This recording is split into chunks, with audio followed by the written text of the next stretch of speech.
नमस्ते गाइस, आज हम इस वीडियो में बात करेंगे जर्नल के बारे में एंड लेज़र के बारे में और थोड़ा बहुत ट्रायल बैलेंस भी समझेंगे। क्योंकि जर्नल के बाद लेज़र में पोस्टिंग करते हैं तो वो भी हम इसी वीडियो में समझ जाएंगे। मैं आशा करता हूँ आपको डेबिट एंड क्रेडिट रूल्स अच्छे से याद है। नहीं याद है तो मैंने पिछली वीडियो बनाई है उसी पे। और आपको सबसे पहले तो डेबिट एंड क्रेडिट रूल्स के बारे में समझना होगा और उसके बाद ही जनरलाइज को आप अच्छी तरह से कर सकते हो।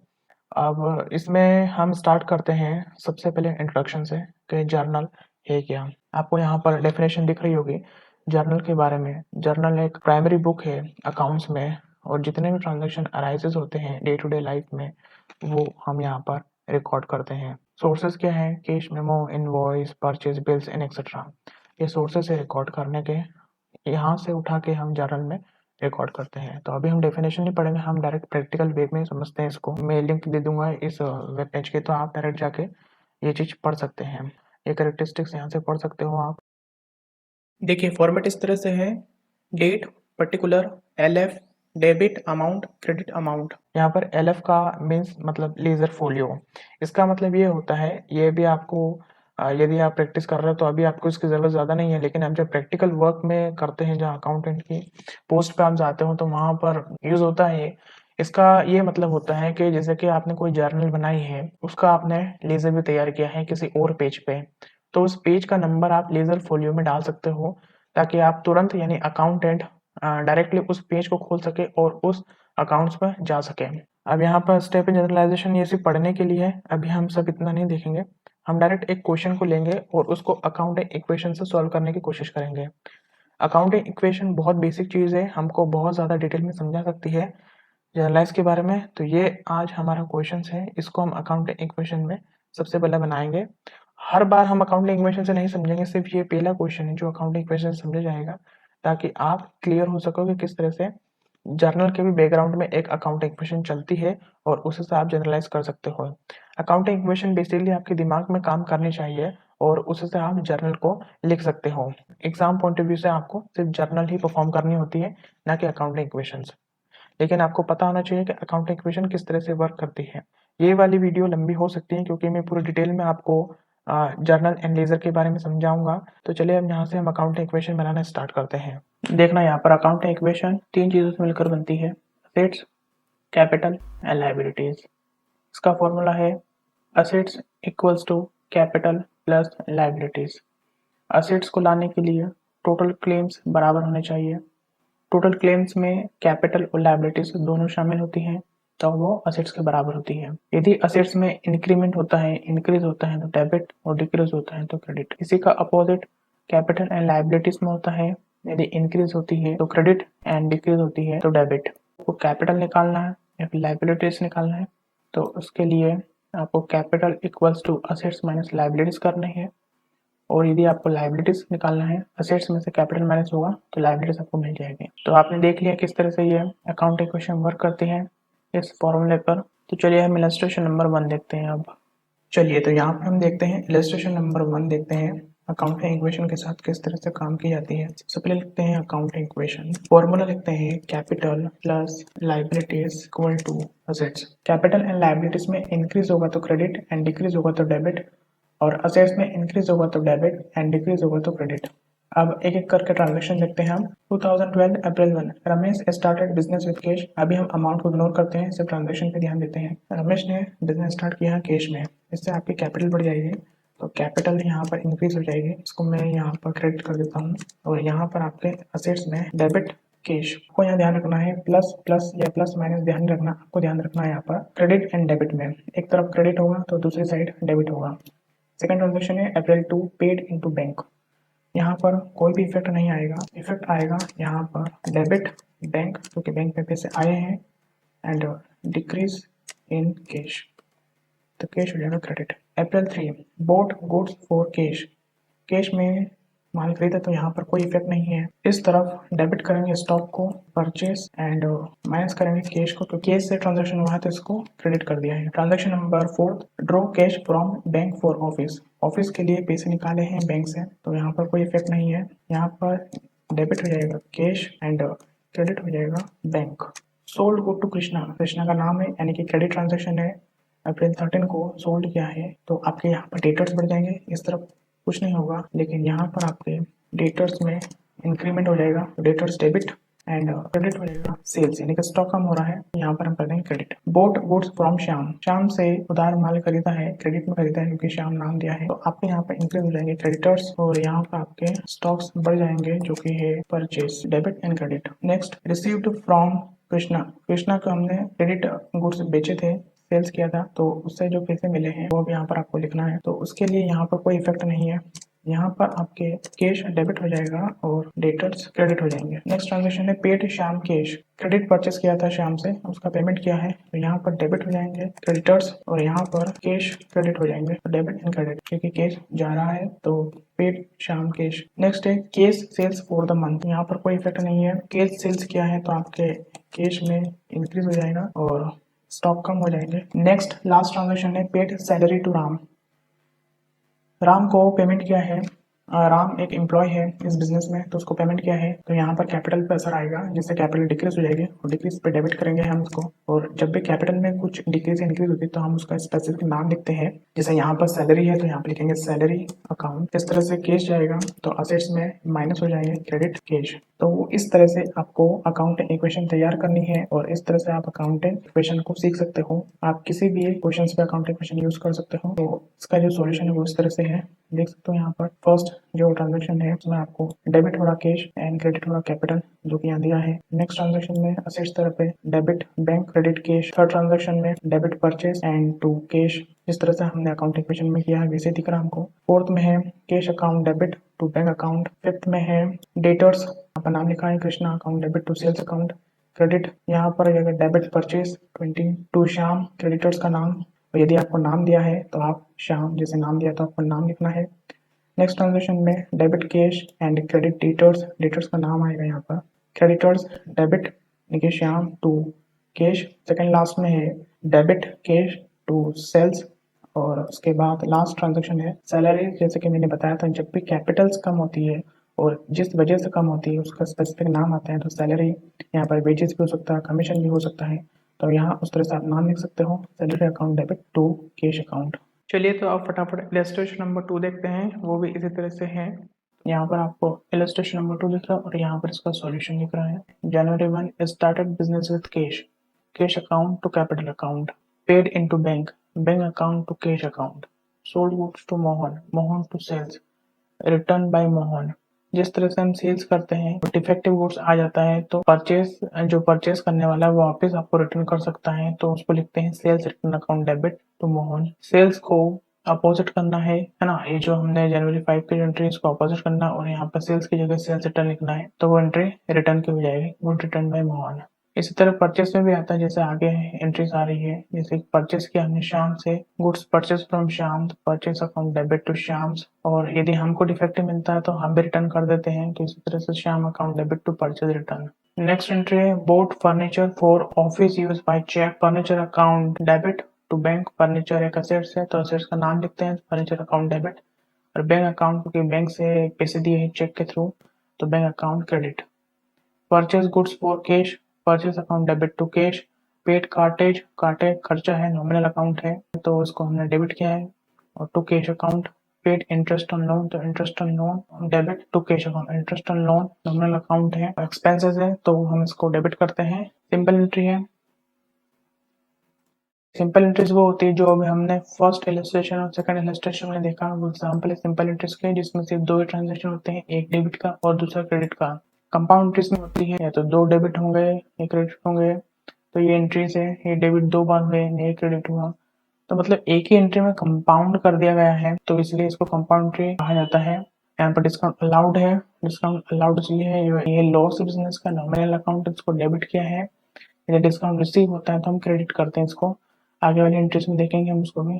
तो ये जो है कंपाउंड इंटरेस्ट का इलस्ट्रेशन है, जैसे कि कंपाउंड इंटरेस्ट का ये क्वेश्चन है और इसको हम समझते हैं इसमें। चलो यहाँ पर देख लेते हैं, paid to Mohan 9500 in the full settlement of his account of 10,000 रुपए देने थे लेकिन 9500 में फुल सेटलमेंट हो गया है, तो मोहन अकाउंट डेबिट और कैश अकाउंट 95 जितना एक्चुअल दिया गया है वो कैश में लिखा जाएगा, और टू डिस्काउंट रिसिप्ट गेन है, डिस्काउंट रिसिप्ट गेन में आता है तो 500 रुपीज आपको क्रेडिट हो गए हैं, तो इस तरह से आप कर सकते हो उसकी एंट्री।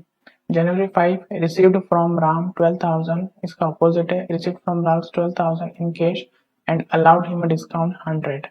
अब रिसीव्ड पैसे आए हैं, हमने क्रेडिट सेल्स किया था, अब उसका पेमेंट आ चुका है, तो उसमें हमने डिस्काउंट अलाउ किया है 100 का, तो discount allow 100। Paid salaries, rent and wages, capital को कम करते हैं तो तीनों के नाम लिख दिए, डेबिट नॉमिनल अकाउंट है टू कैश अकाउंट, टोटल करके 9,000, तो इसको बोलते हैं कंपाउंड एंट्री। यदि सिंपल एंट्री होती है तो हमको तीनों की अलग अलग करनी होती है, उससे वक्त और स्पेस दोनों बच गया है कंपाउंड एंट्री करने से।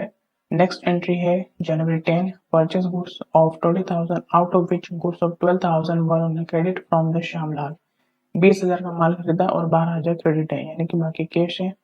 तो कैश कितने से दिया, 8,000 का, क्रेडिटर का नाम आएगा Shyamlal, 12,000 and total 20,000 purchase account. तो इसको कहते हैं कंपाउंड एंट्रीज, जिसमें एक बार में सभी एक्सपेंडिचर को ले लिया है और डिस्काउंट अलाउड और डिस्काउंट रिसिप्ट की जो एंट्री होती है वो कंपाउंड एंट्री कहलाती है। चलिए, तो आप समझ लेते हैं बैड डेब्ट्स के बारे में।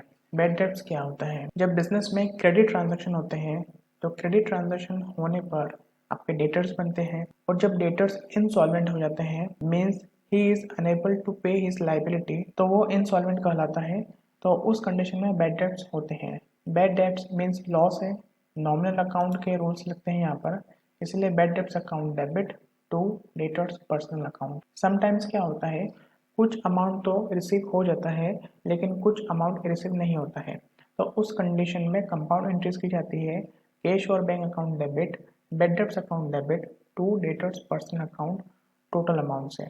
अब यदि बैड डेब्ट्स की हमने एंट्री कर दी है और बैड डेब्ट की एंट्री करने के बाद आपको पेमेंट मिलता है, पेमेंट रिसीव हो जाता है उस पर्सन से जिस पे आपने बैड डेब्ट्स की एंट्री की थी, तो उस कंडीशन में बिजनेस में एज अ गेन की तरह ट्रीट किया जाता है उसको, तो इसलिए उस कंडीशन में एंट्रीज की जाती है कैश और bank account debit to bad debts recovered account. Bad debts recovered account nominal account है, और जितने भी गेन्स है वो होते हैं क्रेडिट, और जितने भी लॉस है वो होते हैं debit. So I hope you get that point. Now we will take the illustration number 4. Sohan is declared insolvent, received from his official receiver a first and final dividend of 60 paise in the rupee on the debt of 1000. It mean 1 rupees पे 60 पैसे मिल चुके हैं और 40 पैसे नहीं मिले हैं। Compound entry बनेगी, कैश भी आया है और बैड डेब्ट्स भी हुए हैं सोहन पर, तो सोहन से 1,000 रुपीज मिलना था लेकिन कैश मिला 600 एंड बैड डेब्ट्स हुआ 400। सेकेंड ट्रांजैक्शन है, Mohan who ओइड 2,000 has become insolvent, he page a compensation of 50 paise इन अ रुपी। क्योंकि सिर्फ 1 रुपये पे 50 पैसे आए हैं, मीन्स 2,000 पे 50%। इट मीन्स मोहन से 2,000 मिलने थे, कैश में 1,000 and bad debts 1,000। Last transaction है, received cash for a bad debts return of last year 700। इसका मतलब होता है पिछले हमने अकाउंट में बैड डेब्ट्स कर दिए थे 700 पे, लेकिन अब वो हमको रिसीव हो चुका है, तो इसलिए 700 पे इंक्रीज करेंगे। It is again cash account debit तो बैड डेब्ट्स रिकवर्ड अकाउंट 700 700। तो देखा आपने किस तरह से बैड डेब्ट्स और बैड डेब्ट्स रिकवर्ड की इंट्रीज की जाती है। Cash withdrawn for personal use, कई बार बिजनेसमैन अपने बिजनेस से कुछ पैसे निकाल लेते हैं अपने पर्सनल एक्सपेंडिचर को पूरा करने के लिए। अकाउंट्स में उसको कहा जाता है ड्राइंग्स, तो उसकी एंट्रीज होती है drawing account debit to cash account. उसी तरह से जैसे कि कोई आपके किराना स्टोर है, जो ऑनर है उस किराना स्टोर के, वो अपने घर के लिए दाल चावल रसोई का सामान निकालता है, तो वो पर्सनल यूज़ के लिए गुड्स ले लेता है और उस गुड्स को बोलते हैं परचेस अकाउंट। यदि कैश निकालता है तो कैश अकाउंट क्रेडिट होगा, और यदि कुछ सामान निकाला जाता है, गुड्स निकाला जाता है, माल निकाला जाता है अपने पर्सनल यूज़ के लिए, तो drawing account debit to purchase account. अब देख लेते हैं बैंकिंग ट्रांजैक्शन।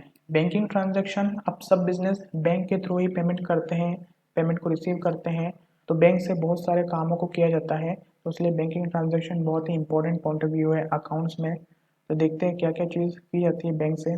तो payment by cheques, payment received, withdrawal of cash from bank, deposit into bank, bank charges charged by bank and interest charged on overdraft by bank. ये कुछ important काम होते हैं जो बैंक ट्रांजैक्शन होते हैं, बैंकिंग ट्रांजैक्शन में इंक्लूड होते हैं। यहाँ पर एक लिस्ट दी गई है यहाँ पर आपको पूरी इन्फॉर्मेशन दी गई है कौन कौन से बैंकिंग ट्रांजेक्शन होते हैं। जैसे फर्स्ट बैंकिंग ट्रांजेक्शन है cash deposit for opening an account, bank account debit to cash account. अब बैंक अकाउंट एक पर्सनल अकाउंट है, कैश अकाउंट रियल अकाउंट है। तो आपको यहाँ पर इसका रीज़न भी दिया है कि कौन से आपको रूल्स लगाना है, और यहाँ पर एंट्रीज दी गई है, और यहाँ पर ट्रांजेक्शन कौन कौन से होते हैं वो आप इस टेबल से पढ़ सकते हो। Cheques of draft received from a debtors से Rahul and deposit into bank on the same day. Same day पे डिपॉजिट होगा तो bank account debit to Rahul. यदि सेम डे पे डिपॉजिट नहीं होगा, not deposit into bank on the same day, तब लिखते हैं cheques in hand to Ankur. ठीक है, और नेक्स्ट डे जब यही चेक को डिपॉजिट करते हैं तो उसमें लिखा जाता है bank account debit to cheque in hand. तो इस तरह से बहुत सारे ट्रांजेक्शन है बैंक से रिलेटेड, आप इस टेबल को रेफर कर सकते हो इस लिंक से। इसी के ऊपर एक इलस्ट्रेशन नंबर 5 है बैंकिंग ट्रांजेक्शन, उसको देख लेते हैं। January 1 paid into bank for opening a current account, यानी कि bank account debit to cash account. Withdraw cash for private expenses, drawing account debit to cash account. ये जो withdraw cash for private expenses है, इसका मतलब होता है bank से विड्रॉ नहीं हो रहा है, ये आपके बिजनेस में से विड्रॉ हो रहा है। यदि बैंक से विड्रॉ होता है तो हम कैश की जगह बैंक लिखेंगे। जैसे कि नेक्स्ट ट्रांजेक्शन है विड्रॉ फ्रॉम बैंक, तो cash account debit to bank account. Withdraw from bank personal use के लिए नहीं हो रहा है, यहाँ पर आपको प्राइवेट एक्सपेंसेस के लिए विड्रॉ कर रहे हैं। लेकिन जो विड्रॉ फ्रॉम बैंक है वो बिजनेस के लिए कर रहे हैं, यानी कि बैंक से पैसे निकाले हैं और बिजनेस में डिपॉजिट किए हैं, इसलिए यहाँ पर cash account debit to bank account आया है। नेक्स्ट ट्रांजेक्शन आपको प्राइवेट यूज के लिए विड्रॉ करने के लिए बताया है, तो यहाँ पर drawing account debit to bank account लिखा है। नेक्स्ट ट्रांजेक्शन है placed in a fix deposit account at a bank by transfer from the current account. Current account का जितना भी पैसा है, जितना भी अमाउंट है वो फिक्स डिपॉजिट कर दिया है, तो fix deposit account debit to bank account. Next transaction है goods purchased for 2500 and amount paid by cheque, purchase account debit to bank account. जितना भी चेक से ट्रांजेक्शन होगा उसको हम एज अ बैंक लिखेंगे, ना कि चेक। डिस्काउंट में दो तरह के डिस्काउंट होते हैं, ट्रेड डिस्काउंट और second cash discount. Trade discount तब दिया जाता है जब कोई रीसेल करता है गुड्स को। ठीक है, जब आप बल्क में खरीदते हो, यदि आप होलसेलर हो और बल्क में खरीदते हो तो आपको ट्रेड डिस्काउंट दिया जाता है। ट्रेड डिस्काउंट की कोई भी इंटरेस्ट नहीं होती है, इसका सिर्फ अमाउंट को कैलकुलेट किया जाता है। कैश डिस्काउंट तब दिया जाता है eight the time when you purchase the goods and you paid immediately cash, तो उस समय आपको कैश डिस्काउंट दिया जाता है। ठीक है, जैसे कि हम इलस्ट्रेशन में सीख लेते हैं, इसमें समझते हैं। Purchase goods from Sanjeev of 40,000 at the term 10% trade discount and 5% cash discount. अब हम इसके एंट्री इस तरह से करेंगे। परचेज अकाउंट डेबिट, परचेज इस यहाँ पर 36,000 इसलिए है क्योंकि हमने 10% डिस्काउंट जो ट्रेड डिस्काउंट है वो डिडक्ट करने के बाद ही आपको एज अ परचेज को लिखना है, और ट्रेड डिस्काउंट की कोई इंटरेस्ट नहीं होगी, आपको परचेज में अमाउंट्स में डिडक्ट करने होंगे। 4,000 आपको कैलकुलेट करने के बाद है, जैसे कि यहाँ पर आपको वर्किंग नोट्स में दिया है इनवॉइस जो था 40,000, ट्रेड डिस्काउंट 4,000, 36,000 कैलकुलेट करने के बाद अमाउंट मिला है और उस पर 5% कैश डिस्काउंट है, तो अमाउंट पेड है 34,200। सिर्फ एंट्रीज है purchase account debit to cash account to discount received cash discount. आपको कैश डिस्काउंट लिखना नहीं है, आपको लिखना है डिस्काउंट रिसीव्ड। नेक्स्ट ट्रांजेक्शन है purchase goods from Vijay of 40,000, 10% trade discount, 5% cash discount and half the amount was paid at the time of purchase. अब जैसे कि आपको पता है कैश डिस्काउंट तभी दिया जाता है जब परचेस के समय पे कैश में पेमेंट होता है। यहाँ पे देखिए 40,000 जो अमाउंट है गुड्स का, उसमें से 4,000 ट्रेड डिस्काउंट है, 36,000 है, उसके बाद कैश ट्रांजेक्शन में हाफ मिलेगा 18,000 और क्रेडिट ट्रांजेक्शन में हाफ 18,000। जो कैश ट्रांजेक्शन है उसमें आपको 900 रुपीज़ का 5% से डिस्काउंट है। तो परचेस अकाउंट डेबिट 36,000, विजय अकाउंट जो कि क्रेडिटर्स है 18,000 जो क्रेडिट अमाउंट वो फुल लिखेंगे, और कैश अकाउंट 17,100 और इस पर हमने कैश डिस्काउंट मिला हमको तो 900 rupees as a discount receipt लिखेंगे। नेक्स्ट ट्रांजेक्शन है sold goods to Anil for 20,000, allowed him 10% trade discount and 10% cash discount, received half of the amount by cash and balance half by check within a specific time। Third transaction है 20,000, 2,000 trade discount 18,000। दो mode है payment करने के, एक तो cash है एक check, तो दोनों पे आपको 16,200 पे इक्वल कर दें 8,100, 8,100 और इस तरह से इसकी एंट्रीज बनेगी। कैश अकाउंट 81, जितना मिला आपको कैश से, जितना मिला चेक से यानी कि बैंक से 8100 and discount allowed 1800 and to sales account 18,000. Next transaction में sold good to Vijay 50,000 allowing 5% cash discount and 10% trade discount. Half of the amount was received by check within a specific time. सबसे पहले आपको trade discount minus करना है। 45,000 आए हैं, उसको दो में स्प्लिट कर दें कैश एंड क्रेडिट। कितना है 22,500, 22,500 जो हाफ जो आगे है उस पर आपको कैश डिस्काउंट लगाना है। इस तरह से इसके आपकी एंट्री हो जाएगी। अजय जो है डेटर्स आपके bank account 21,375 discount allowed 1125 and to sales 45,000। देखा आपने, ये होता है ट्रेड एंड कैश डिस्काउंट में इस तरह से एंट्रीज की जाती है। इलस्ट्रेशन नंबर 7 भी इसी पे बेस्ड है। Trade discount and cash discount में यहाँ पर आपको डिफरेंशिएट देखने को मिलेगा। Recording the following transaction in the journal, बहुत ही बेसिक है। वही ट्रेड डिस्काउंट के डिस्काउंट आप खुद कीजिए, इसको आप समझ सकते हो किस तरह से इसको करना है। Discount received, discount allowed, bad debt सब पढ़ चुके हैं हम, और आप इस तरह से नोट्स भी है तो आप इसको भी कंसिडर कर सकते हो। कई बार कंपनियां चैरिटी भी करती है तो उसके लिए गुड्स को दिए जाता है, तो गुड्स उससे कम हो जाएंगे तो उसकी एंट्री होती है charity account debit to purchase account. तो यहाँ पर आपको क्वेश्चन दिख रहा है, यहाँ पर इसका आंसर पहला ट्रांजेक्शन है withdrawn goods for personal use, cost उसकी 500 है और उसकी जो सेलिंग प्राइस है वो 700 है। तो यहाँ पर आपको लेना है कॉस्ट प्राइस पर entry side drawing account debit to purchase account. Second है goods costing 500 given as a charity, यहाँ पर ये वाली एंट्रीज की जाएगी charity account debit to purchase account 500 cost price, तो उसी पे हमने इसको यहाँ पे लिख दिया है। Received 975 from Hari in the full settlement of his account of 1000 लेने थे लेकिन 975 में इसको फुल सेटलमेंट कर दिया है तो 25 का डिस्काउंट अलाउड है, तो इसकी एंट्री इस तरह से की जाएगी discount allowed upon debit. Paid 1400 to Guri in a cash in a full settlement of his account of 1500, जिस तरह से हमने रिसीव किया था डिस्काउंट अलाउ किया है उसी उसका कॉन्ट्रेरी एंट्री है ये वाली, इसमें हमको डिस्काउंट रिसीव हुआ है और 100 रुपीज़ का डिस्काउंट रिसीव लिख देंगे क्रेडिट में। A cheque of 5,000 received from Rajeev deposit into bank was dishonoured, dishonoured होने यानी कि बैंक क्रेडिट हो जाएगा और राजीव जिसको मिल रहा है वो डेबिट हो जाएंगे। राजीव पर्सनल अकाउंट है, बैंक एक पर्सनल अकाउंट है, तो यहाँ पर पर्सनल अकाउंट का रूल्स लगेंगे। 5,000 अमाउंट आ जाएगा। Distribution of goods as a free sample, कई बार बिजनेसेस होलसेलर या रिटेलर को प्रोडक्ट को दिखाने के लिए डिस्ट्रीब्यूट करने के लिए एज ए फ्री सैंपल भी देती है, तो उसको एडवर्टाइज लिख सकते हो आप या फिर sample account debit to purchase account. यहाँ पर देखते हैं लॉस बाय थेफ्ट और फायर, माल में आग लग जाती है या फिर चोरी हो जाती है तो उस कंडीशन में एंट्रीज किस तरह से की जाती है, तो उसमें एंट्रीज की जाती है लॉस बाय थेफ्ट और फायर अकाउंट डेबिट, क्योंकि नॉमिनल अकाउंट है, ये लॉस हो चुका है तो लॉस आपको पता है नॉमिनल अकाउंट में डेबिट होता है टू परचेज अकाउंट, जिससे गुड्स कम हो जाएगा। कई बार क्या होते हैं कुछ गुड्स इंश्योर्ड होते हैं तो उस कंडीशन में किस तरह से एंट्रीज की जाती है, तो उसमें लिखा जाता है इंश्योरेंस कंपनी और insurance claim account debit to loss by theft और fire being the loss of goods recoverable from the insurance company, क्योंकि रिकवरेबल है ये वाली एंट्रीज तो इसलिए हमने रिकवरेबल की कंडीशन में इस तरह से एंट्रीज की जाती है, और यदि पूरी तरह से इंश्योरेंस नहीं है तो आपको ये वाली एंट्री करनी है। और कई बार क्या होता है कि आपको दोनों चीज़ मिलती है, कुछ गुड्स पे इंश्योर्ड होता है और कुछ गुड इंश्योर्ड नहीं होता है, दोनों ही कंडीशन को मिक्स कर दिया है थर्ड एंट्री में। तो इंश्योरेंस कंपनी अकाउंट डेबिट, इतने का इंश्योर्ड है इतने का अमाउंट यहाँ पे लिख देंगे और जितने का इंश्योर्ड नहीं है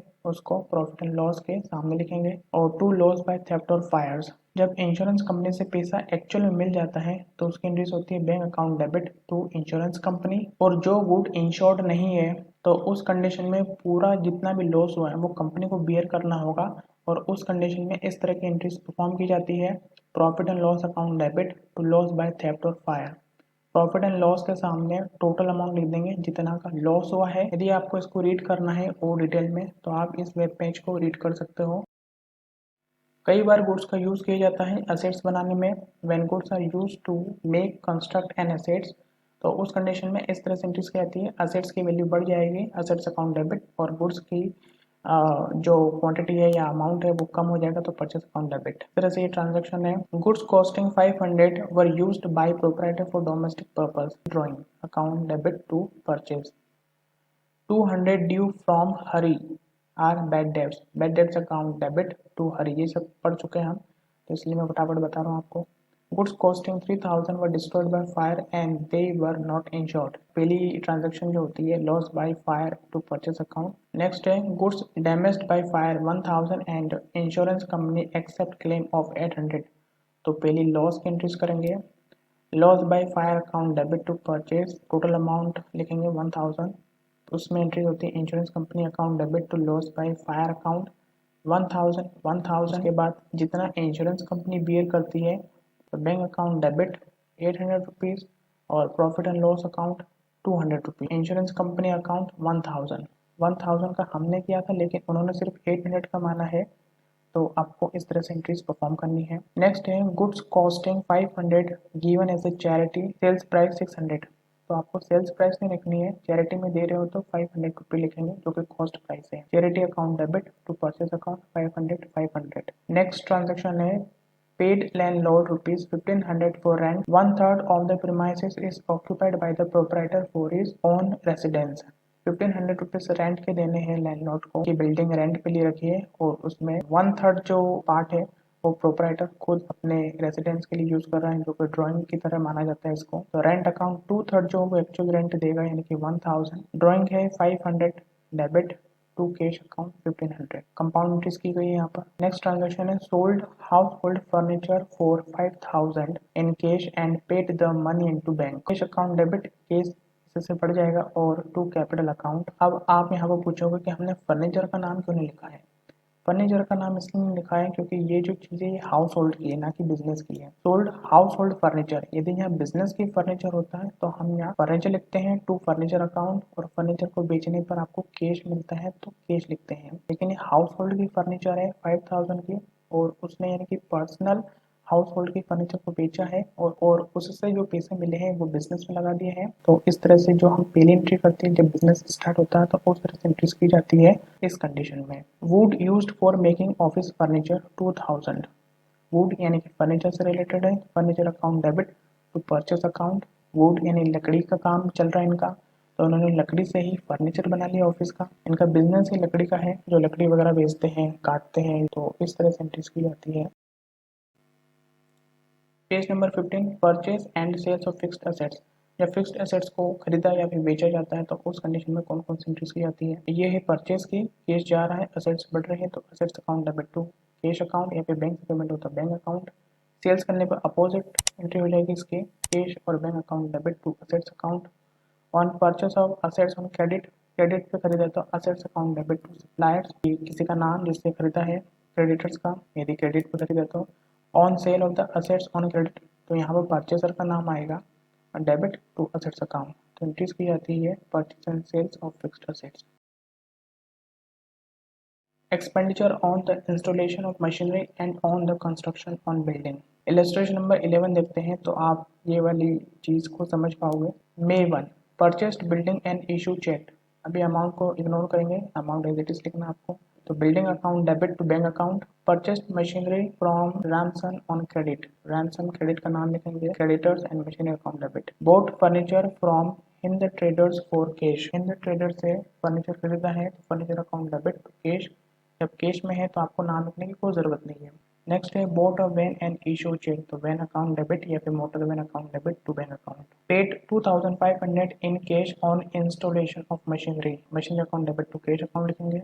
नेक्स्ट है brick cement etcetera 1,50,000 and timber 2 lakh just and used for the construction of the building, payment was made by check.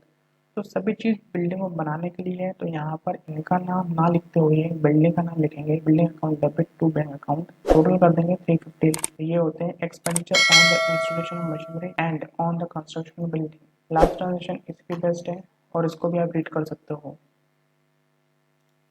चलिए तो आप समझते हैं central sales tax and value added tax. Central sales tax कब बनता है, जब इंटर स्टेट सेल्स होते हैं, ये दो राज्यों के बीच में जब सेल्स होते हैं, दो स्टेट्स के बीच में जब सेल्स होते हैं जीएसटी लगता है एंड वेट लगता है। जब इंटर स्टेट सेल होता है, जब मध्य प्रदेश में आपको सेल्स करना है तो आपको वेट देना होगा, और जब एमपी से यूपी में सेल्स करते हैं तब सीएसटी लगता है। तो आपको दो चीज समझनी है यहाँ पर। सीएसटी कलेक्टेड, सीएसटी को कलेक्ट करेंगे सेल्स पे, जब सेल्स किया जाएगा तो सीएसटी कलेक्ट होगा और जब परचेस किया जाएगा तो सीएसटी पेड होगा। सेल्स के समय में CST कलेक्ट करना आपको और परचेस के समय में CST पेड करना है। कलेक्शन में आपको एंट्रीज करने हैं कैश और डेटर्स अकाउंट, डेटर्स का नाम, to debit account, to sales account, to central sales tax. ये तो कलेक्ट हुआ, इसको बिजनेस ने कलेक्ट किया है। अब जब बिजनेस टैक्स का भुगतान करती है गवर्नमेंट को तो इस तरह से एंट्रीज की जाती है। Central sales tax account debit to cash और bank account. Value added tax पढ़ लेते हैं।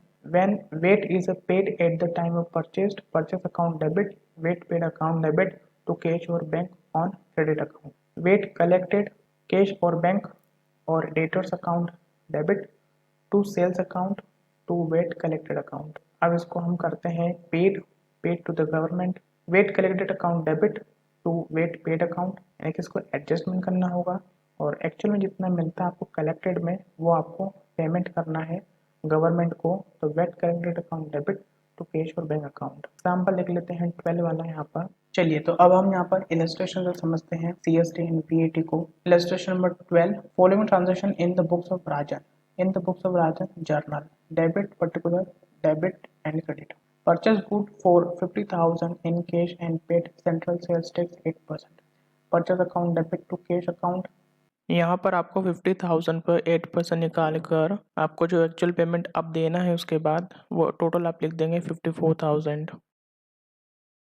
Sold good costing 40,000 to Ashok for cash at the profit of 25% on cost, less 20% trade discount and charged 8% central sales tax and paid cartage 200। तो एक एक करके निकालते हैं, इसमें आपको नोट समझ में आ जाएगा। कॉस्ट 40,000 लिखा, उसके बाद ऐड किया प्रॉफिट 25% ऑन कॉस्ट, 25% प्रॉफिट आपको निकालना है तो 40,000 25% 10,000 प्लस करने पर 50,000 और उसके बाद आपको ट्रेड डिस्काउंट देना है 20% देने के बाद लिस्ट प्राइस 50,000 मिलने के बाद ट्रेड डिस्काउंट 20% 10,000 रुपीज़ मिलता है उसके बाद, और 50,000 में से 10,000 डिडक्ट करने के बाद 40,000 मिल जाता है। 40,000 के बाद आपको 8% CST देना है जो 3,200 मिलता है, और 3,200 मिलने के बाद डिडक्ट करने पर 43,200 मिलेगा। Cash account debit to sales account 40,000, actual में सेल जो हो रहा है वो 40,000 का है और CST है 3200। अब यहाँ पर एक चीज़ और है, paid cartage 200 not to be charge from the customer से 200 नहीं लेने हैं तो बिजनेस बियर करेगी ऑब्वियसली, तो इसको लिखेंगे cartage outward account debit to cash account because it is expenditure. Next transaction है sold good costing 40,000 to Mohan at the profit of 20% on sales, less 20% trade discount and charged 8% central sales tax and paid cartage 200 to be charged from the customer। अब आपको यहाँ पर differentiate शायद नहीं दिखा होगा लेकिन मैं आपको बता दूँ, एक चीज़ यहाँ पर डिफरेंस है 20% ऑन सेल्स, यहाँ पर था 25% ऑन कॉस्ट, बहुत डिफरेंसेस है। अब कॉस्ट आपको दे रखी, सेल्स नहीं दे रखी, और एक चीज़ ये है कि 200 आपको कस्टमर से चार्ज करना है, यहाँ पर कस्टमर से चार्ज नहीं करना था। तो इसके नोट्स सबसे पहले समझ लेते हैं। इसके लिए हम नोट्स देखते हैं, जैसे कि प्रॉफिट दिया है 20% ऑन सेल्स, टोटल सेल्स है 100, इसको एज्यूम किया जाएगा सेल्स 100 है और सेल्स पे 20% प्रॉफिट है तो profit will be 20 on sales of 100 rupees.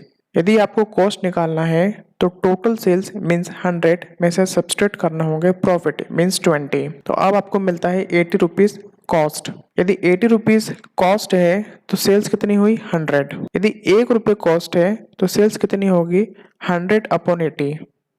और यदि 40,000 रुपीज़ कॉस्ट है जैसे कि क्वेश्चन में दिया है तो उस कंडीशन में 100 divide by 80 multiply 40,000 is equal to 50। 50 मिलेगी आपको लिस्ट प्राइस सेल्स 50,000। 50,000 में से लेस करेंगे ट्रेड डिस्काउंट 20% 10,000।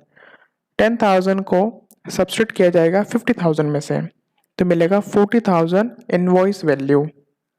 इनवॉइस वैल्यू में से ऐड करेंगे सेल्स टैक्स 8%, कैलकुलेट करने पर 3,200 सेल्स टैक्स मिलता है। सेल्स टैक्स को प्लस करेंगे 40,000 में, 40,000 में प्लस करने पर 43,200 आपको मिला है आफ्टर सेल्स टैक्स। अब उसमें आपको कार्टेज भी ऐड करना होगा क्योंकि आपको क्वेश्चन में दिया गया है to be charge from the customers, तो कस्टमर्स ये जो ट्रांजैक्शन है ये है क्रेडिट ट्रांजैक्शंस। तो अभी हम कस्टमर्स के जो अमाउंट अभी जितना निकला है उसमें हम इसको ऐड कर देंगे 200 रुपीज़ 43,400, जबकि ये क्रेडिट ट्रांजैक्शन है। लेकिन कार्टेज का पेमेंट तो आपको अभी खुद करना पड़ेगा कस्टमर के बिहाफ पे, इसलिए हम एक और एंट्रीज करते हैं cartage outward account debit to cash account, क्योंकि अभी तो बिजनेस को ही इसका पेमेंट करना होगा कार्टेज आउटवर्ड, इसलिए यहाँ पर एंट्रीज बनती है cartage outward account debit to cash account. बाद में जब केस मिलता है कस्टमर से तो उसमें हमने ऐड कर दिया 200, तो उससे हमको इसका एडजस्टमेंट हो जाएगा। तो इस तरह से एंट्रीज की जाती है इस कंडीशन में। ऊपर वाली एंट्रीज कैश थी और ये जो थर्ड वाली एंट्रीज है ये है क्रेडिट ट्रांजैक्शन। नेक्स्ट ट्रांजेक्शन है goods were distributing costing 2500 as a free sample and as a part of an advertising campaign. तो परचेज से कम हो जाएगा स्टॉक, तो purchase account credit. Anjana customer return goods invoice 2000 they being defectives, तो sales return, तो return inward लिखेंगे। Return inward को ही कहते हैं sales return and return outward को कहते हैं परचेज रिटर्न। नेक्स्ट ट्रांजेक्शन है, लास्ट ट्रांजेक्शन है central sales tax deposit in the government account. तो जितना भी सेल्स टैक्स कलेक्ट किया है 3200 एंड 3200 दोनों प्लस करने पर अमाउंट जो मिला है 6400, एंट्रीज होगी central sales tax account debit to bank account. Illustration number 13 भी आप यहाँ से पढ़ सकते हो, वर्किंग नोट्स है, आप इसको अच्छे से पढ़ सकते हो। ये सीएसटी पे इलस्ट्रेशन था और ये वाला इलस्ट्रेशन 13 वाला इलस्ट्रेशन वेट के ऊपर है। तो आपको वेट का ट्रीटमेंट किस तरह से करना है वो आप इलस्ट्रेशन नंबर 13 से भी पढ़ सकते हो। चलिए तो पेज नंबर 18 पे जान लेते हैं सन्ड्री एक्सपेंसेस। सन्ड्री एक्सपेंसेस वो वाले एक्सपेंस होते हैं जो छोटे मोटे मिसलेनियस एक्सपेंसेस होते हैं, जैसे कि रिफ्रेशमेंट, पोस्टेज, कन्वेंस एक्सेट्रा। इस तरह के एक्सपेंसेस को कहा जाता है sundries. Sundry expenses account debit to cash account. Next है इनकम टैक्स। इनकम टैक्स के लिए दो एंट्रीज की जाती है। जब इनकम टैक्स पेड करते हैं तो income tax account debit to cash और बैंक अकाउंट। या तो आप कैश से पेमेंट कर रहे हो या फिर बैंक से। नॉर्मली बैंक से होता है तो आपको लिखना है बैंक अकाउंट। यदि प्रोप्राइटर की इनकम है वो और प्रोप्राइटर ने ड्राइंग की है उसको, तो उस कंडीशन में लिखते हैं drawing account debit to income tax account. Next है क्लोजिंग स्टॉक्स। क्लोजिंग स्टॉक्स की एंट्री तब की जाती है जब अनसोल्ड गुड्स गोडाउन में रखे होते हैं और फाइनेंशियल ईयर एंड हो चुका होता है, उस समय क्लोजिंग स्टॉक्स की एंट्रीज की जाती है closing stocks account debit to trading account. Outstanding expenses वो वाले एक्सपेंसेस होते हैं जो पिछले ईयर या फिर पिछले मंथ के एक्सपेंसेस जो अब तक पेड नहीं किए हैं, उस कंडीशन में एंट्रीज की जाएगी wages account debit to outstanding wages.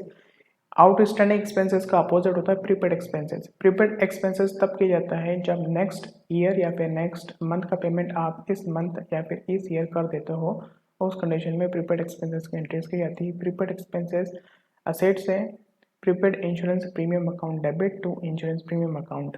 Next year या फिर नेक्स्ट मंथ के प्रीमियम को आप दे रहे हैं तो it's your assets, that's why prepaid insurance premium account debit to insurance premium account. Next entry है depreciation. Depreciation is charged on the assets, इसलिए इसमें एंट्रीज की जाती है depreciation account debit to assets account.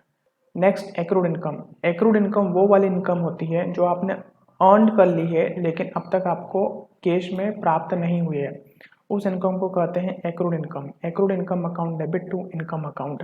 Accrued income account आपके assets हैं, इसलिए accrued income account debit to income account. इसी का अपोजिट होता है इनकम रिसीव्ड इन एडवांस और अर्नड इनकम। इट मीन आपने अभी तक वो अर्न नहीं की है लेकिन आपको कैश में पहले से ही मिल गया है, उस इंटरेस्ट को कहते हैं एडवांस इनकम। उस कंडीशन में एंट्री की जाएगी rent account debit to rent received in advance account. Next entry है interest on capital. Interest on capital business का लॉस है, इस कंडीशन में इंटरेस्ट की जाएगी interest on capital account debit to capital account because it is a nominal account. इसी का opposite होता है interest on drawing. Interest on drawing business का गेन है, ये भी नॉमिनल अकाउंट है, इस कंडीशन में एंट्री की जाएगी drawing account debit to interest on drawing account. Illustration number 14 आप खुद से कर सकते हो, बेसिक ट्रांजैक्शन जो हमने पिछले किए हैं उसी तरह से ये वाला भी ट्रांजैक्शन आप कर सकते हो। चलिए अब स्टार्ट करते हैं। Illustration number 15। पहला ट्रांजैक्शन है mister Peter start business with cash 1 lakh and building value at 5 lakh. तो एंट्रीज होगी cash account debit 1 lakh and building account 5 lakh to capital account, दोनों का plus means 6 lakh rupees. Purchased goods amounting to 2 lakhs, out of which goods of 1,80,000 were purchased on credit from D. Lal. जो भी difference है वो cash में हो जाएगा। It mean purchase account debit to cash account 20,000 to d Lal 1,80,000। Next transaction है sold goods on credit to Ramesh. उधार पे माल को बेचा गया है तो 1,60,000 क्रेडिट है। Ramesh account debit to sales account 1,50,000। Next entry है received cheque from 1,50,000 from Ramesh in the full settlement of his account. यहाँ पर जो रमेश को हमने क्रेडिट माल बेचा है उसको हम डिस्काउंट अलाउ करेंगे और it is a loss of the business, that's why it is a debit. Discount allowed account 4,000 in debit. Bank account 1,56,000 to Ramesh account 1,60,000। यहाँ पे स्टार बना है। It is assumed the check was deposited into bank on the same day. That's why we write on the bank account debit. Next entry है paid 1,78,000 to D Lal in full settlement of 1,80,000 due to him by check। 1,80,000 का उधार माल हमने खरीदा था, यहाँ पर उसका payment करेंगे तो उस कंडीशन में एंट्री होगी D Lal account 1,80,000, bank account actual paid 1,78,000 to discount received 2,000 rupees। Next entry है an old machine with the book value of 80,000 is exchanged for a new machine of rupees 2,40,000। The old machine is valued at 50,000 for exchange purpose by machine tool limited। इस condition में entries होगी new machine account debit 2,40,000, profit and loss account it means जो 80,000 book value है minus 50,000 जो machine tool ने बताई है 50,000, जो भी एक्चुअल में इसको सब्सट्रैक्ट करने के बाद मिला 30,000, it is the actual loss. Profit and loss account debit to old machine 80,000 जो बुक वैल्यू वो लिखेंगे यहाँ पर, टू मशीन टू लिमिटेड जो कि अभी क्रेडिट है 1,90,000, उधार पे है इसलिए हमने मशीन टूल्स लिमिटेड यहाँ पे लिखा है। यदि कैश में होता तो टू कैश अकाउंट लिखते हैं 1,90,000। नेक्स्ट ट्रांजेक्शन है purchased a machinery from Pillai and sons for 50,000 on credit. Machinery account debit to Pili and Sons 50,000 50,000। Next entry है depreciation of 5,000 was provided on the machinery at the end of the year। depreciation account debit to machinery account 5,000 5,000। Basics entry से जो आप कर चुके हैं paid income tax 5,000, drawing account debit to cash account 5,000 5,000। A check from a customer amount to 5,000 deposited in the bank was returned dishonored। The bank credit हो जाएगा इससे customers account debit to bank account 5,000 5,000। इस तरह से आप इस entries को भी परफॉर्म कर सकते हो। पेज नंबर 20 देखिए इलस्ट्रेशन नंबर 16 आप कर सकते हो। बहुत सी बेसिक ट्रांजेक्शन जो हम कर चुके हैं इसी तरह से इसमें भी है। इसमें मैं एक चीज़ आपको बता देता हूँ। March 13 received an order for goods from Mahesh. ये सिर्फ ऑर्डर रिसीव्ड हुआ है, यहाँ पर एक्चुअल ट्रांजैक्शन कोई परफॉर्म नहीं हुआ है, तो यहाँ पर जर्नल नहीं करेंगे। इसकी जगह हम लिख देंगे in receipt of an order और ऑन प्लेसिंग एन ऑर्डर और tender no entry will be passed because it is not a transaction. भाई यहाँ पर थोड़ा सा अलग इसी ट्रांजेक्शन में है, बाकी आप खुद से कर सकते हो इसको। तो बहुत बेसिक है, 16 नंबर वाले भी आपको प्रैक्टिस करनी है तो आप इसको भी देख सकते हो। अब चलते हैं पेज नंबर 21। ओपनिंग एंट्रीज क्या होती है? पिछले ईयर की जो क्लोजिंग एंट्रीज हम करते हैं, बैलेंस शीट बनाते हैं पिछले ईयर की, उस बैलेंस शीट को अब वापस जनरलाइज करना होता है तो उसको बोला जाता है ओपनिंग एंट्रीज। बैलेंस शीट इस तरह से दी रखी है आपको, इधर है आपके लाइबिलिटीज, इधर है सारी असेट्स। तो जितनी भी असेट्स हैं उसको डेबिट किया जाएगा, जितनी भी लाइबिलिटी है उनको क्रेडिट किया जाएगा। ये सारी असेट्स को डेबिट करेंगे, इनका अमाउंट इनके सामने लिखेंगे, और सारी लाइबिलिटीज को क्रेडिट करेंगे, इनका अमाउंट इनका सामने लिखेंगे। तो इस तरह से ये जो क्लोजिंग बैलेंस है इट मीन्स जो पिछले ईयर की जो बैलेंस शीट बनाई है उससे हम ओपनिंग एंट्रीज बनाते हैं तो उसको कहते हैं ओपनिंग एंट्रीज। तो ओपनिंग एंट्रीज में आपको एक चीज़ का ध्यान रखना, असेट सारे डेबिट हो गए और लाइबिलिटी सारी क्रेडिट हो गई। इस तरह से आप 17 वाला क्वेश्चन भी परफॉर्म कर सकते हो। ये जो है ये बैलेंस शीट आपके सारे डेबिट बैलेंस है वो डेबिट हो जाएंगे और जितने भी क्रेडिट है क्रेडिटर्स है वो क्रेडिट हो जाएंगे। तो यहाँ पर आपको इस पर जनरलाइज दिया है तो आप अच्छे से इसको भी परफॉर्म कर सकते हो और इसको भी आप सीख सकते हो अपने हिसाब से। एडवांटेजेस जनरलाइज के यहाँ से पढ़ सकते हो। अब चलते हैं नेक्स्ट पेज पर। देखिए जब जनरलाइज को हमने पूरी तरह से समझ लिया है, अब उसके बाद पोस्टिंग की जाती है लेजर में। इस पेज पर आप मीनिंग पढ़ सकते हो। यूटिलिटीज़ पढ़ सकते हो। और फॉर्मेट हम देखते हैं इसका। देखिए लेज़र का फॉर्मेट होता है, दो साइड होती है लेज़र में, डेबिट एंड क्रेडिट। पहली साइड में हम चार चीज़ लिखते हैं, डेट, पर्टिकुलर, JF।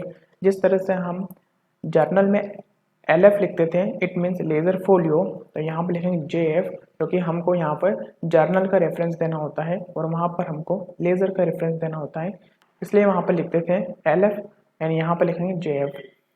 तो डेट पर्टिकुलर JF अमाउंट, और इस तरफ date particular JF amount. Credit की एंट्री इधर होगी और डेबिट की एंट्री इधर होगी। इस तरह से फॉर्मेट बना जाता है लेज़र में। जर्नलाइज ये वही है जो जर्नलाइज के बाद में हम पोस्टिंग करते हैं लेज़र में, उसके बारे में बताया गया है, आपको यहाँ से रीड करना कर सकते हो। हम एक क्वेश्चंस को देखिए, यहाँ पर एक इलस्ट्रेशन है, इस इलस्ट्रेशन को समझते हैं। May 5, May 8 और May 10 तीन जर्नल एंट्रीज है, इनके सामने इनकी अमाउंट है। तो यहाँ पर देखते हैं हम इसका लेज़र कैसे परफॉर्म करते हैं। जैसे कि कैश अकाउंट है, देखो जर्नल का जितने भी जर्नल में जितने भी नाम लिखा जाते हैं उन सभी का लेज़र बनाया जाता है। जैसे कि यहाँ पर कैश है, cash account, sales account, Mohan account, cash account, सभी का नाम, सारे डेटर्स, सारे क्रेडिटर्स, सभी का नाम आता है यहाँ पर। Mohan account, purchase account, discount, Mohan, Dutt वगैरह। अब देखिए किस तरह से इसको ट्रांसफ़र करते हैं, पोस्टिंग की जाती है। कैश अकाउंट डेबिट में है तो हम डेबिट साइड लेंगे, यहाँ पर कैश को लिखेंगे डेबिट में, लेकिन कैश की जगह यहाँ पर नाम आएगा टू सेल्स अकाउंट। एक चीज़ आपको यहाँ पर ध्यान रखनी है, यदि आपको डेबिट में लिखना है तो आपको टू लगाना होगा, और यदि आप क्रेडिट में लिखते हो तो आपको बाय लगाना है। अब इस पूरे जर्नल में आपको देखना है कैश में कहाँ कहाँ ट्रांजैक्शन हुआ है। May 5 को कैश आ रहा है सेल्स करने पर, तो टू सेल्स किस वजह से आ रहा है, तो to sales account 600, amount debit में एंट्रीज डेबिट साइड होगी, और डेट आपको May 5। सेकंड है कैश जा रहा है, मोहन को मिला है, तो किसको मिला है, बाय मोहन 410 रुपीज़। यहाँ पर अमाउंट है क्रेडिट में, बिकॉज कैश है क्रेडिट में। आपको एक चीज़ ध्यान रखनी है, यदि कैश क्रेडिट में हो तो आपको क्रेडिट में लिखना है, यदि कैश डेबिट में है तो आपको डेबिट में लिखना है। दूसरी चीज़ आपको ध्यान रखनी है कि आपको कैश का नाम ना लिखते हुए उसके सामने जिस वजह से कैश आ रहा है और किस वजह से कैश जा रहा है उसका नाम लिखेंगे। Sales account, to sales account, इधर लिखेंगे हम मोहन, बाय मोहन अकाउंट। तो इस तरह से आप जनरलाइज को अच्छे से कर सकते हो। आगे प्रैक्टिस करेंगे तो आप और अच्छे से समझ पाओगे। इसी तरह से मोहन और सेल्स वगैरह इसी को भी इसी तरह से सभी को बनाया गया है। आप इस डायग्राम को यहाँ पर इस वेब पेज से पढ़ सकते हो, तो बहुत ज़्यादा आपको क्लियरिटी होगी। ये वही है, थोड़ा सा इसमें आपको डिस्क्रिप्शन वगैरह है तो वो भी आप पढ़ सकते हो। इलस्ट्रेशन 18 का जनरलाइज बना है। Cash, debtors, stock, plant, land, building, assets है debit side, and creditors and capitals, liabilities credit side. तो इनका भी सभी का जनरलाइज बना है, तो आप इस जनरलाइज को भी आप यहाँ से पढ़ सकते हो। जैसे एक इलस्ट्रेशन है, आप खुद से पढ़ सकते हो।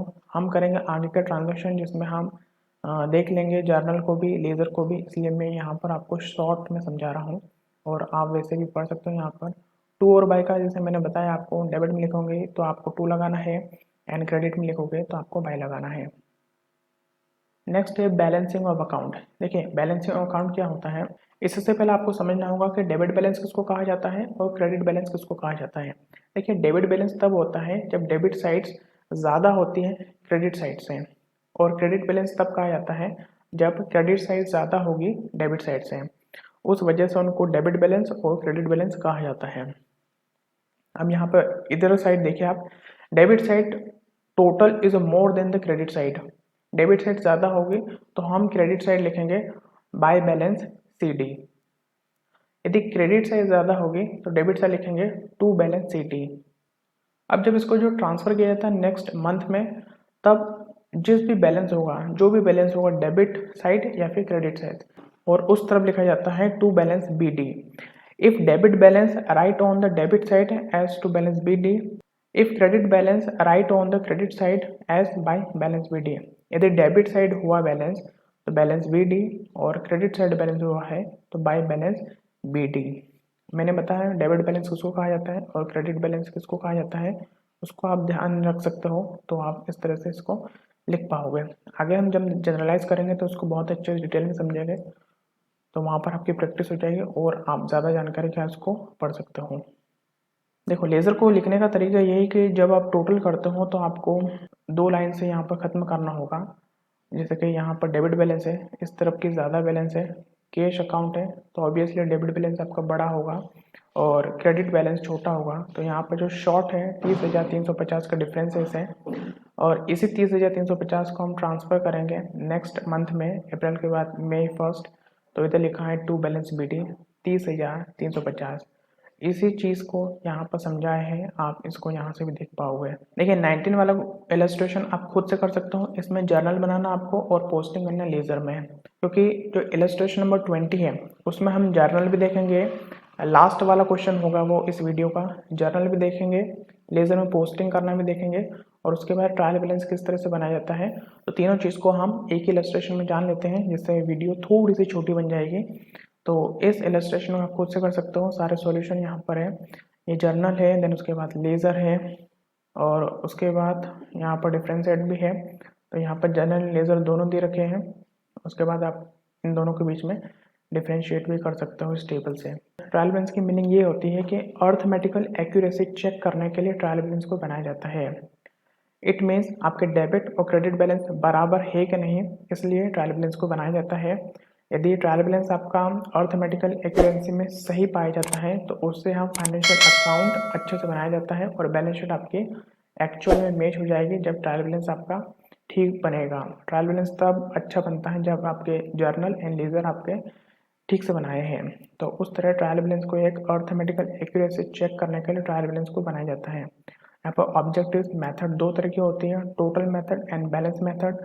डोंट वरी, इसका हम अलग से वीडियो बनाएंगे, उसमें हम डिटेल में समझेंगे ट्रायल बैलेंस में। अभी मैं आपको फटाफट बता देता हूँ ट्रायल बैलेंस को किस तरह से करते हैं। तो ट्रायल बैलेंस का करने का ये तरीका होता है, जो लास्ट में जिसका बैलेंस बड़ा होता है, इट मीन्स डेबिट बैलेंस ज़्यादा होगा या फिर क्रेडिट बैलेंस ज़्यादा होगा। यदि डेबिट बैलेंस ज़्यादा होगा तो उसको डेबिट में लिख देंगे, क्रेडिट बैलेंस ज़्यादा होगा तो उसको क्रेडिट में लिख देंगे। जैसे कि कैपिटल क्रेडिट बैलेंस होता है तो क्रेडिट बैलेंस ज़्यादा ही होगा तो उसको क्रेडिट बैलेंस में लिखेंगे, और कैश अकाउंट डेबिट बैलेंस है तो इसको डेबिट बैलेंस में लिखा जाता है। तो इस तरह से हम इसको परफॉर्म करते हैं। ये है टोटल मेथड और ये है बैलेंस मेथड। अभी हम समझेंगे इलस्ट्रेशन नंबर 20 में बैलेंसिंग मेथड। ज़्यादातर बैलेंसिंग मेथड से ही इसको बनाया जाता है, लेकिन टोटल मेथड भी आपको पता होनी चाहिए।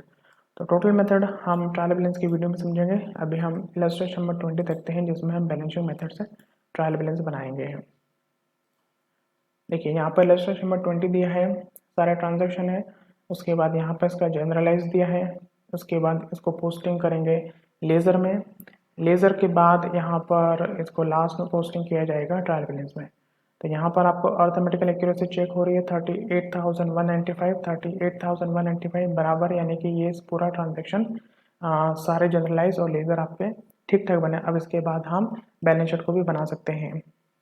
तो अब हम सकते हैं इसको बनाना कैसे है, और इसमें हम सब चीज़ सीख लेंगे। आपको जनरलाइज भी एक अच्छे से रिवाइज हो जाएगा, ओपनिंग एंट्रीज भी रिवाइज हो जाएगी, लेज़र में किस तरह से ट्रांसफ़र करते हैं वो भी रिवाइज हो जाएगा, और लास्ट में ट्रायल बैलेंस भी हम रिवाइज कर लेंगे इसमें। तो चलिए आइए शुरू करते हैं इसको। चलिए तो अब स्टार्ट करते हैं इलस्ट्रेशन नंबर 20। यहाँ पर आपको इलस्ट्रेशन का क्वेश्चन दिख रहा है और यहाँ पर इसका जर्नल, इधर हम सॉल्यूशन देखेंगे और यहाँ पर आपको क्वेश्चन दिखेगा, तो आप दोनों तरफ से देख पाओगे। चलिए स्टार्ट करते हैं। सबसे पहले हेडिंग में लिखनी इन the books of MS vice and activities, क्योंकि MS and vice and activities की हम जर्नल बना रहे हैं। फिर उसके बाद लिखेंगे हेडिंग जर्नल 2011 आपको फॉर्मेट बना लेना है, date particular LF debit amount and credit amount, January 1st assets cash in hand, cash at bank and stocks of goods 4,000, machinery, furniture and MS Lin Brothers on 1500 debtor से ये। तो सभी को हम लिख देंगे यहाँ पर डेबिट में, MSB के ब्रॉस और 2500 इसको भी हम डेबिट में लिखेंगे। अब जितने भी लाइबिलिटीज है और क्रेडिटर्स हैं उसको हम लिख देंगे क्रेडिट में, जो कि 5000 और 2000 है, और जब डेबिट में से क्रेडिट माइनस होगा जो भी डिफरेंसेस आता है वो कैपिटल के नाम से लिखा जाता है, लिखेंगे टू कैपिटल्स अकाउंट 19,000। तो जनवरी 1 को अपनी इस तरह से बनेंगे इसमें। Next January 2 bought goods on credit from सुमेल एंड कंपनी 1000, क्रेडिट में माल खरीदा है तो परचेस अकाउंट डेबिट टू सुमेल and company 1000 January 2। Next transaction January 3 sold good for cash to Dheeraj and company, cash में सोल्ड किया है तो उस कंडीशन में हम कैश लिखेंगे, cash account debit to sales account 400 rupees. January 4 sold good to Naren brothers on credit, तो यहाँ पर नरेंद्र ब्रदर का नाम आएगा, debit 1000 to sales account 1000। January 5, received from Naren Brothers in full settlement of amount due to on January 1। Naren brothers debtors था 1500 लेना था, लेकिन उससे हमको मिला है 1450। इट मीन्स 50 रुपीज़ का डिस्काउंट अलाउ किया है, जो कि लॉस है। तो डिस्काउंट अलाउ 50, केस एक्चुअल जो रिसीव हुआ 1450 and to Naren brothers 1500 credit. Next transaction है January 6, payment made to Jacob brothers limited by cheque, they allow discount received. Jacob brothers creditor से 2000 जिसको पेमेंट करना था, अभी हम उसको पेमेंट करेंगे 975। तो 1000 रुपीज़ में से अभी हम 2000 का पेमेंट नहीं करेंगे, अभी हम 1000 का पेमेंट करेंगे। 1000 में से 975 का पेमेंट कर रहे हैं एक्चुअल में, और 25 रुपीज़ का डिस्काउंट रिसीव हुआ है। तो इस तरह से एंट्रीज बनेगी आपकी, Jacob brothers limited 1000 to bank account 975 and to discount received 25 rupees. Next entry है January 9, old furniture sold for cash 100 rupees में, cash account debit to furniture account 100। Simple entry है। January 10, bought good for cash 750 rupees में, January 10 purchase account debit to cash account 750। Next transaction आपको दिख रहा है यहाँ पर January 11, बीके ब्रदर्स डेटर्स है। BK brothers paid by cheque, cheque deposited in the bank 2500 direct bank में जमा हो रहा है, तो इसलिए हमने यहाँ पे लिखेंगे January 11 bank account debit to BK brothers 2500। इसी दिन January 11 की ट्रांजेक्शन एक और है, paid for repairs of the machinery. तो इस दिन हम एंट्रीज करेंगे January 11 repairs account debit to cash account 100 rupees. Next transaction है January 13, bought goods from Jacob brothers limited. Jacob brothers limited से माल खरीदा है, तो उस कंडीशन में हमको एंट्रीज करनी होगी, purchase account debit to Jacob brothers limited because it is a credit transaction 1000 rupees. इसी दिन एक और ट्रांजैक्शन है, paid cartage on this goods, cartage payment किया है, cartage account debit to cash account 50 rupees. देखिए नेक्स्ट ट्रांजैक्शन है January 16, received cheque from Naren brothers and cheque deposited in the bank and discount allowed to them. देखिए ये जो Naren brothers है, इसका check हमको मिल चुका है January 5 को, received from Naren brothers in the full settlement of amount due to on January 1। 1500 का हमको मिल चुका है, जिसमें से 50 रुपीज़ का डिस्काउंट अलाउड है। ये देखिए यहाँ पर, तो देखिए यहाँ पर एक ट्रांजेक्शन हुआ था, sold goods to Naren brothers on credit, उधार में माल बेचा था, इसका पेमेंट हमको 16 डे को मिला है। 16 डेट जो है इस दिन हमको मिला है, तो 1000 में जो क्रेडिट सेल्स किया था उसका पेमेंट अब चेक के थ्रू आया है 950 और 50 रुपीज़ डिस्काउंट अलाउड है। तो इसकी एंट्री होगी बैंक अकाउंट डेबिट और discount allowed 50 rupees to Naren and brothers 1000 rupees. Next transaction है January 17, paid cheques to Jacob brothers limited. Jacob brothers को 1000 का चेक दिया है, तो उस कंडीशन में एंट्री करेंगे Jacob brothers limited account to bank account 1000। Next transaction है January 18, bank intimate that cheque of Naren brothers has been returned unpaid. Insolvent हो गया तो उसको वापस रिटर्न कर दिया नरेन ब्रदर्स को, जो ऊपर जो आया था चेक उसके लिए। तो January 18 को एक एंट्री होगी नरेन ब्रदर्स अकाउंट डेबिट, क्योंकि इसको वापस मिल चुका है, बैंक अकाउंट क्रेडिट, क्योंकि यहाँ से बैंक आपका बैलेंस कम हो जाए कितने से, to discount allowed 50 rupees. Discount allowed इसलिए क्योंकि डिस्काउंट अलाउड हमने डेबिट किया था बिकॉज हमको चेक मिला था और हमने उसको डिस्काउंट अलाउ किया था। इसकी रिवर्स एंट्री हो जाएगी यहाँ पर जब वो इंसॉल्वेंट होता है उस कंडीशन में। Being the cheque received from Naren brothers return dishonoured, they are debited with the full amount due, bank credited with 950 because the previous debit had to be cancelled, discount account credited because the discount allowed previously will be returned back. Next transaction है January 19, sold goods for cash to K brothers। Cash में sales किया है, तो यहाँ पर हम cash account debit, date है 19, cash account debit to sales account 600। Next transaction है January 21, cash deposited in bank, it means bank account debit to cash account 500। January 24, paid municipal tax in cash 100 rupees, 24 municipal tax account debit to cash account 100। Next transaction है जनवरी 25, borrowed from Urena investment company limited for erecting on premises money deposited with bank for the time being. 10,000 rupees borrow किए हैं, loan लिया है इस company से, यूरेना investment company पे लिखेंगे यहाँ पे bank account debit to loans account being the amount borrowed from Urena investment company limited. Next transaction है जनवरी 27, ओल्ड न्यूज़पेपर सोल्ड, तो कैश मिलेगा इससे आपको। 7 में cash account debit to sundry receipt 20 से आपको कैश आ रहा है, तो इस तरह से एंट्री होगी। नेक्स्ट ट्रांजेक्शन है January 28, paid for advertisement 100 rupees, तो इसकी एंट्री होगी January 28, advertisement account debit to cash account 100 rupees, दोनों कॉलम में डेबिट एंड क्रेडिट में। नेक्स्ट ट्रांजेक्शन है जनवरी 31 के सारे ट्रांजेक्शन अब होंगे लास्ट डेट के। Paid rent by cheque 150 rupees, तो लिखेंगे rent account debit to bank account, nominal account है, रेंट नॉमिनल अकाउंट है, बैंक पर्सनल अकाउंट है, तो दोनों के रूल्स लग जाएंगे 150। नेक्स्ट ट्रांजेक्शन है 31 का, paid salaries for the month 300, salaries account debit to cash account 300। Next transaction है draw out of bank for private use, तो इस कंडीशन में होगा drawing account debit to bank account 250। Next transaction है Naren brothers become insolvent और dividend of 50 paise in rupees received. Naren brothers insolvent हो चुका है, तो इस कंडीशन में 50 पैसे इन रुपी आ चुके हैं और रिमेनिंग 50 पैसे इन रुपी इंसॉल्वेंट हो चुका है, तो बैड डेट्स हो जाएगा इस कंडीशन में। तो cash account debit, bad debts account debit to Naren brothers 1000 rupees, तो 50% अमाउंट आ चुका है 500 और 50% बैड डेट्स हो चुका है तो 500, इस तरह से एंट्रीज की जाएगी इसमें। नेक्स्ट ट्रांजेक्शन है an old amount return of as a bad debts in 2007 is recovered.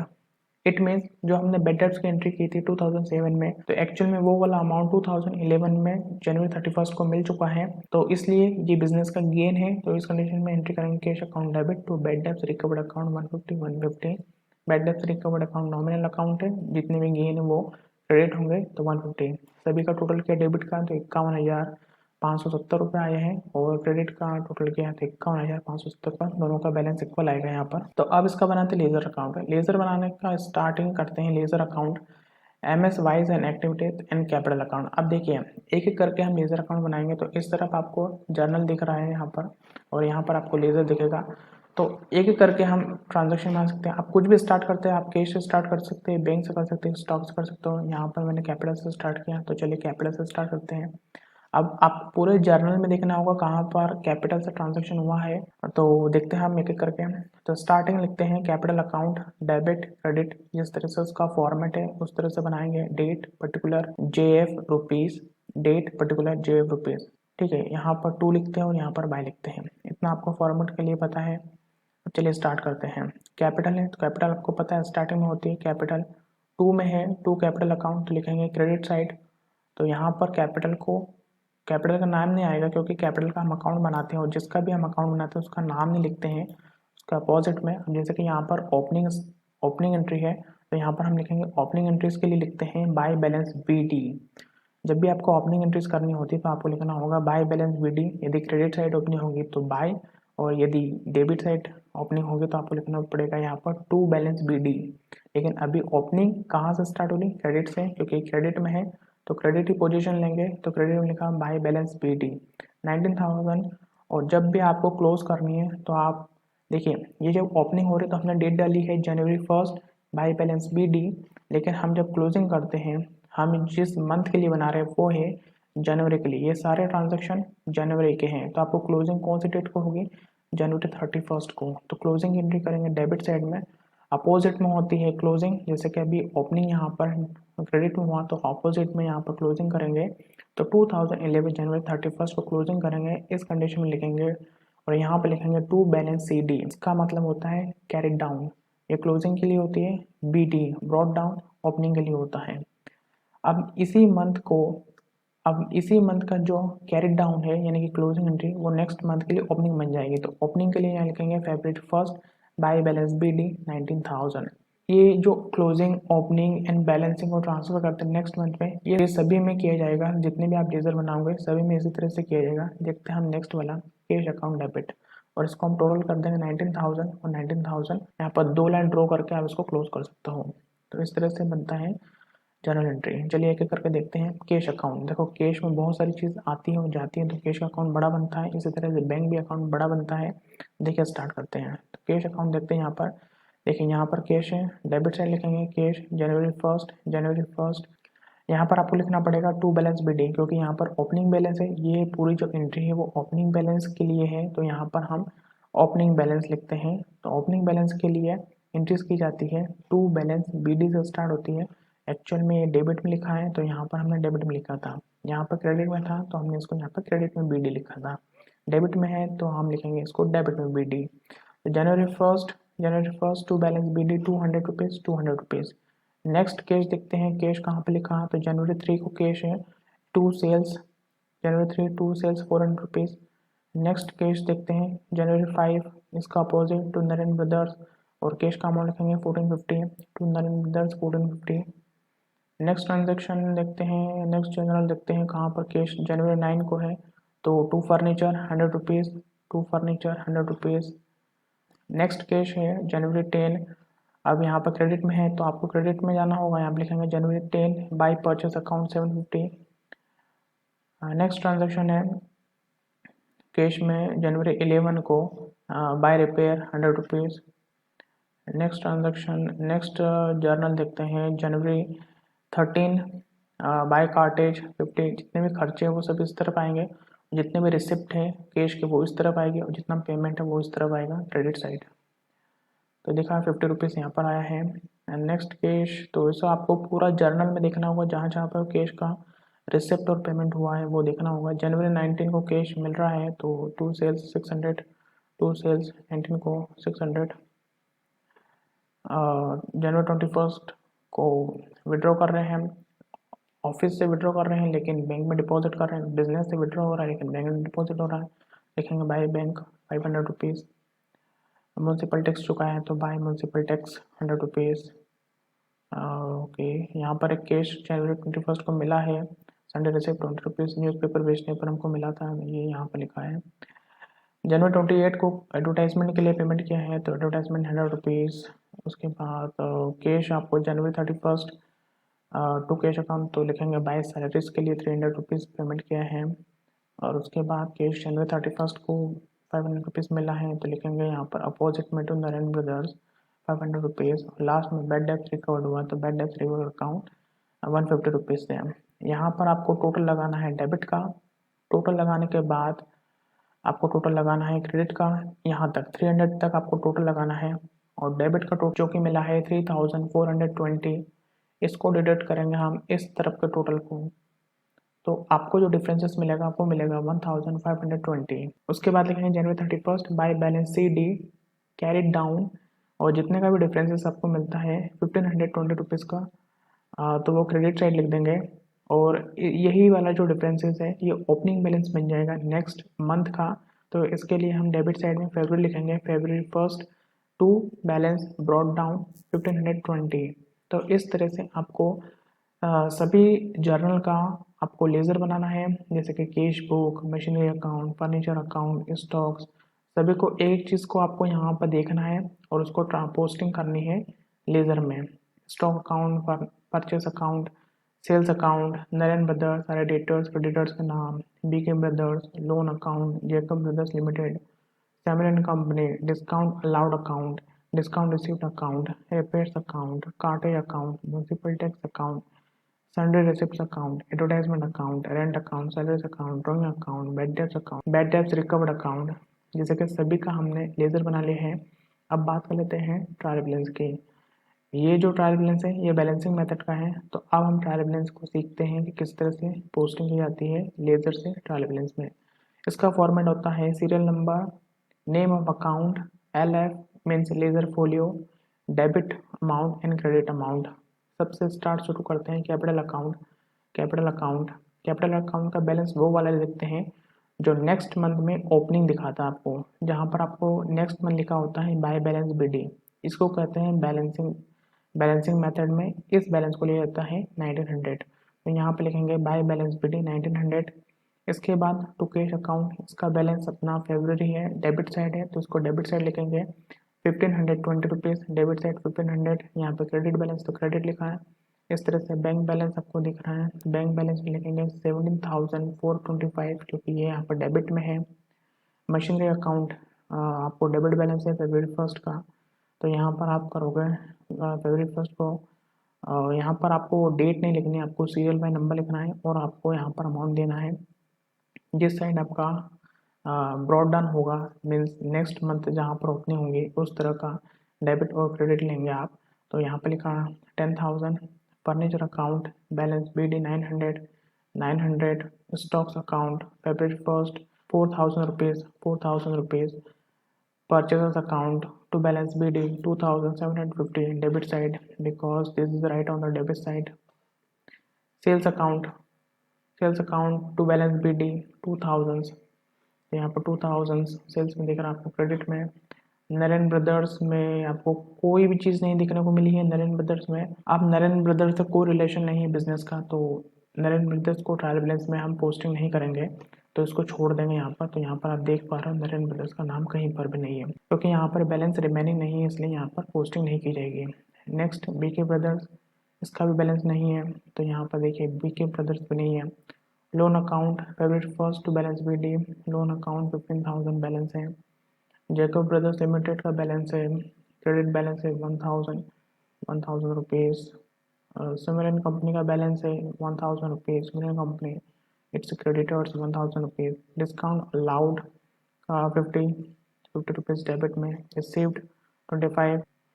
Repairs account का बैलेंस है debit 100 rupees 100 repairs account. Cartage 50 rupees to balance BD 50 rupees. Municipal tax account to balance BD 100। तो इस तरह से आपको transfer करना हर एक ledger का ट्रायल बैलेंस में।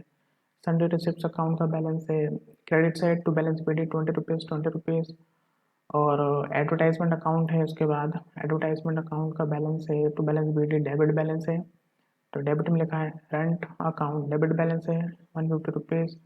सैलरीज अकाउंट का डेबिट बैलेंस है 300 रुपीज़ डेबिट में लिखा है। ड्राइंग्स अकाउंट डेबिट बैलेंस है 250। बैड डेब्ट्स अकाउंट का डेबिट बैलेंस है 500 and bad debts recovered account का क्रेडिट बैलेंस है फरवरी 1 बाय बैलेंस BD 150 रुपीज़ इधर आ जाएगा। सभी का टोटल करेंगे तो आपको मिलेगा 38,195 रुपीज़ और इस तरफ का टोटल मिलेगा आपको 38,195 रुपीज़। यदि दोनों इक्वल्स आ जाता है उसके बाद अब आप फाइनल अकाउंट भी बना सकते हो इससे, और आपका बैलेंस शीट भी इक्वल आएगा लायबिलिटीज और असेट साइज। तो इसलिए ट्रायल बैलेंस को कहा जाता है अर्थमेटिकल एक्यूरेसी चेक करने के लिए ट्रायल बैलेंस को बनाया जाता है। तो अब आप यहाँ पर समझ गए हैं कि जर्नल को किस तरह से परफॉर्म करना होता है, उसके बाद उसकी पोस्टिंग लेजर में किस तरह बनाया जाता है। आपको यहाँ पे प्रैक्टिस करनी होगी, प्रैक्टिस के बाद आप अच्छे से इसको कर पाओगे। तो होपफुली यदि आप वीडियो अब तक देख रहे हो तो आप समझ गए हो कि journal ledger and trial balance को किस तरह से किया जाता है। तो मैं आशा करता हूँ अब आपको अच्छे समझ में आ जाएगा कि journal ledger and trial balance किस तरह से बनाया गया है। और ज़्यादा जानकारी के लिए आप webcom.in पे भी सर्च कर सकते हो।